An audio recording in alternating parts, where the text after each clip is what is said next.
We're going to have a look through unboxing, setting up and operating the UltiMaker 2 Plus Connect. So we're going to start off, we're going to get the machine out of the box, learn how to set it up with calibrations, loading in the materials and setting off our first print. And then we'll have a look at some of the basic operations and how we can troubleshoot these to make your life easier while you're operating this machine. Let's go and have a look at unboxing this machine.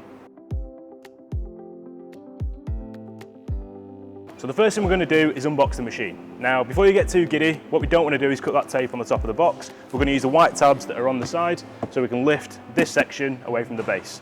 Okay, so we're going to start that by taking the two off on one side and then the same again with the two on the other side. Okay, then we grab the two handles either side of the box to reveal the machine and all the accessories. So the next stage is we're just going to lay everything out so we know exactly everything that we've got in the box. So the first thing is the accessory box. That's got all the bits and pieces we're going to need to get the machine set up. We then have our quick start guides, user manuals, warranty information and things like that. The material that we're going to be using to operate the machine. And then as we lift this cardboard piece off, we then have the machine itself, and what we can do is we can store this in the lid of the box that we've just taken off. And then we have the machine itself, and we can take away all these little foam pieces.